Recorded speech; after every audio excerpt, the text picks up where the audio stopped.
विधानसभा चुनाव को लेकर राजनीतिक जमीन तैयार होने लगी है और समाजवादी पार्टी ने भी अपनी रणनीति में बड़ा बदलाव करना शुरू कर दिया है। सपा अध्यक्ष अखिलेश यादव अब केवल पारंपरिक जातीय राजनीति तक सीमित नजर नहीं आ रहे, बल्कि संविधान, आरक्षण, बेरोजगारी, महंगाई और सामाजिक न्याय जैसे मुद्दों को केंद्र में रखकर व्यापक राजनीतिक संदेश देने की कोशिश कर रहे हैं। इसके साथ ही सॉफ्ट हिंदुत्व की तरफ भी जा रहे हैं।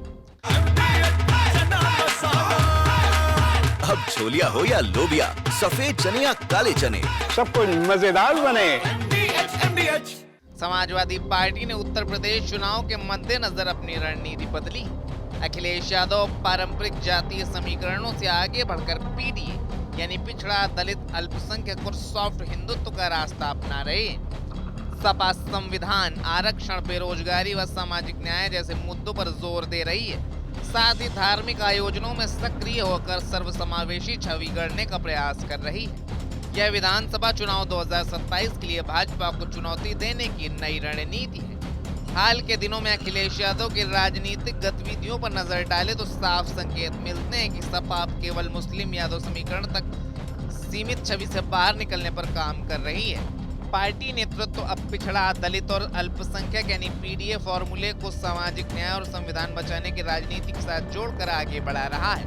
सोमवार को लखनऊ में आयोजित प्रेस वार्ता में अखिलेश यादव ने पीडीए आरक्षण घोटाला नामक पुस्तिका जारी की। बुधवार को लखनऊ में आयोजित प्रेस वार्ता में अखिलेश यादव ने पीडीए आरक्षण घोटाला नामक पुस्तिका जारी की। अखिलेश यादव ने कहा कि यह लड़ाई 5% वर्सेस 95% की है। लाल रंग की इस किताब में संविधान बचाओ, आरक्षण बचाओ का नारा प्रमुखता से लिखा गया। इसके साथ ही पीडीए ऑडिट अंक 1 शीर्षक से एक तरह का आरोप पत्र भी जारी किया गया, जिसमें सरकार पर आरक्षित वर्गों के अधिकारों की अनदेखी करने का आरोप लगाया गया है। पुस्तिका में दावा किया गया कि प्रदेश में 22 भर्ती परीक्षाओं और 11,514 से अधिक पीडीए आरक्षित सीटों में गड़बड़ी हुई है। सपा ने इसे आरक्षण की लूट बताया है।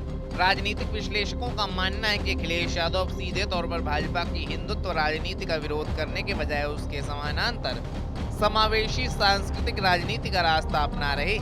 यही वजह है कि वे विवादित धार्मिक मुद्दों पर तीखी प्रतिक्रिया देने से बचते नजर आते हैं।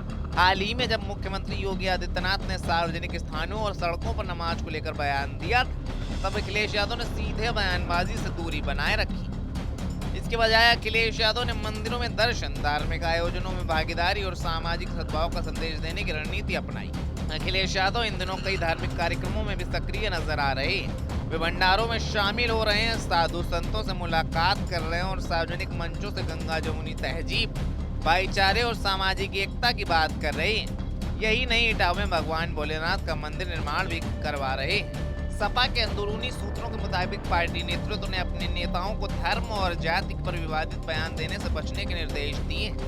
पार्टी नहीं चाहती कि चुनाव से पहले कोई ऐसा बयान आए जिससे उसका सामाजिक समीकरण प्रभावित हो। यही वजह है कि सपा आक्रामक धार्मिक राजनीति से दूरी बनाकर संविधान और सामाजिक न्याय की लाइन पर ज्यादा जोर देती नजर आ रही है। विश्लेषकों का मानना है कि 2024 लोकसभा चुनाव के बाद समाजवादी पार्टी को यह एहसास हुआ कि केवल जातीय समीकरणों के सहारे भाजपा को चुनौती देना आसान नहीं होगा। इसलिए सपा अब अपनी राजनीति को नए तरीके से परिभाषित करने की कोशिश कर रही है। एक तरफ पिछड़ा, दलित, अल्पसंख्यक गठजोड़ को मजबूत करने का प्रयास है, तो दूसरी तरफ हिंदू मतदाताओं के बीच अपनी स्वीकार्यता बढ़ाने की भी रणनीति शामिल है। अखिलेश भाजपा पर सीधे धार्मिक हमले करने के बजाय आरक्षण, बेरोजगारी और संविधान जैसे मुद्दों के जरिए वैचारिक लड़ाई लड़ना चाहते हैं। उत्तर प्रदेश की राजनीति में ये बदलाव इसलिए भी महत्वपूर्ण माना जा रहा है क्योंकि 2027 विधानसभा चुनाव में भाजपा एक बार फिर हिंदुत्व और विकास के मुद्दे पर चुनाव लड़ने की तैयारी में है। ऐसे में समाजवादी पार्टी सामाजिक न्याय और संवैधानिक अधिकारों को मुख्य चुनावी एजेंडा बनाकर भाजपा को चुनौती देने की कोशिश कर रही है। सपा की रणनीति में पीडीए फॉर्मूला सबसे अहम माना जा रहा है।